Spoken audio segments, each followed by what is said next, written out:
వాస్తవమే కదూ. నేటిదిన వాక్య ధ్యానం కొరకు 51వ కీర్తన 17వ చరణాన్ని మనం చదువుకుందాం. విరిగిన మనసే దేవునికి ఇష్టమైన బలులు, దేవా విరిగి నలిగిన హృదయమును నీవు అలక్ష్యము చేయవు. చదవబడిన ఈ వాక్య భాగంలోని దీవెన నా ప్రియులకు మీరందరూ పొందుదురుగాక. మానవ జీవితంలో దేవుడు అలక్ష్యము చేయని స్థితిలో మనం ఉండాలంటే నిశ్చయముగా మనము ప్రతి పొరపాటును, తప్పిదాన్ని ప్రభువు సన్నిధిలో నిజముగా ఒప్పుకొని పశ్చాత్తాపడి ఎప్పుడైతే ప్రభువునొద్ద క్షమాపణ వేడుకుంటామో నిశ్చయంగా దేవుడు ఆ వ్యక్తిని కనికరిస్తారని, ప్రేమిస్తారని, అంత మాత్రమే కాక వారిని అలక్ష్యం చేయక వారిని ఆయన ఆ లక్ష్యం చేసేటటువంటి దేవుడిగా ఉంటారు అనేటటువంటి విషయాన్ని దేవుని యొక్క వాక్యం తెలియచేస్తూ ఉంది. చదవబడినటువంటి ఈ వాక్య భాగ చరిత్ర మనం పరిశీలన చేస్తే 2వ సమూయేలు గ్రంథము 11వ అధ్యాయము 12వ అధ్యాయాల్లో దావీదు గారు ప్రభు దృష్టికి చేసినటువంటి దుష్కార్యముల గురించినటువంటి సమాచారాన్ని అక్కడ మనం చదువుతాం.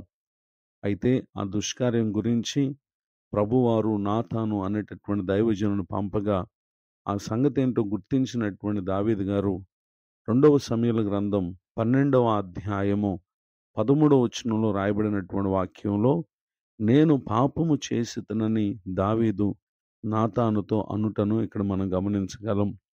ఈ విషయమై తాను పశ్చాత్తాపడినటువంటి సంగతిని గూర్చిన వివరాలు 51వ కీర్తనలో రాయబడినటువంటి సంగతులు.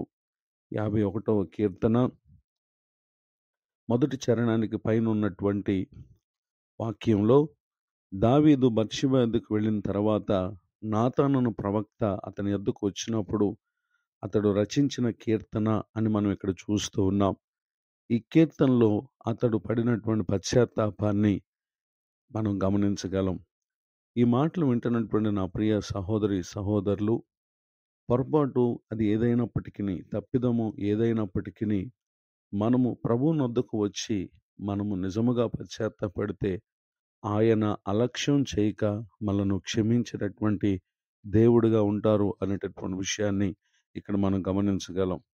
కృత నిబంధన కాలంలో కూడా యేసుక్రీస్తు ప్రభువారు శరీరధారిగా వచ్చినటువంటి కాలమందు జరిగినటువంటి ఒక సంఘటనను కూడా మనం చూసినట్లయితే లూకా రాసినటువంటి సువార్త 7వ అధ్యాయము 47వ వచనంలో రాయబడినటువంటి వాక్యంలో ఆమె విస్తారంగా ప్రేమించిన గనుక ఆమె యొక్క విస్తార పాపములు క్షమించబడినని నీతో చెప్పుచున్నాను అని, ఎవనికి కొంచెముగా క్షమింపబడునో వాడు కొంచెముగా ప్రేమించునని చెబుతూ ఆ దినమున యేసుక్రీస్తు ప్రభువారు వెనుక తట్టు నిలిచి ఆయన పాదముల యొద్ద నిలబడి ఏడ్చుచు కన్నీళ్లతో ఆయన పాదములను తడిపి తన తల వెంట్రుకలతో తుడిచి ఆయన పాదములను ముద్దు పెట్టుకున్న అత్తరు వాటికి పూసిన పాపాత్ములను పిలువబడుతున్నటువంటి ఆ స్త్రీతో ప్రభువారు అంటున్నారు 48వ వచనంలో, నీ పాపములు క్షమింపబడి ఉన్నవని ఆమెతో చెప్పుటను గమనించగలం.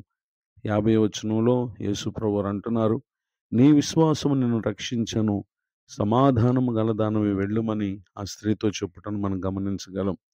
ఈ మాటలు వింటున్నటువంటి నా ప్రియ సహోదరి సహోదరులు, మన ప్రభువారు పరిశుద్ధుడై ఉన్న ప్రకారం మనం కూడా పాపము లేని వారముగా ఉండాలి. కానీ మన జీవితంలో ప్రవేశించినటువంటి పాపస్థితి నుండి మనము విడుదల పొందుటకు యేసుక్రీస్తు ప్రభువారు ఆయన మనను క్షమించుటకు సిద్ధ మనసు కలిగినటువంటి దేవుడుగా ఉన్నారు గనుక క్షమాపణ అనేది మన కొరకు ఉంది గనుక మనము మన తప్పిదాలను బట్టి ఏమాత్రం దేవునికి దూరస్తులం కాక ప్రభువునొద్దకు వస్తే ఆయన మనలను కనికరిస్తారు, మనలను క్షమిస్తారు. అంత మాత్రమే కాక నూతనమైనటువంటి జీవితాన్ని, పరిశుద్ధతను ఆయన మనకు అనుగ్రహించినటువంటి దేవుడు. 130వ కీర్తన 3-4 చరణాల్లో, యెహోవా నీవు దోషములను కనిపెట్టి చూచిన ఎడల ప్రభువా ఎవడు నిలవగలడు?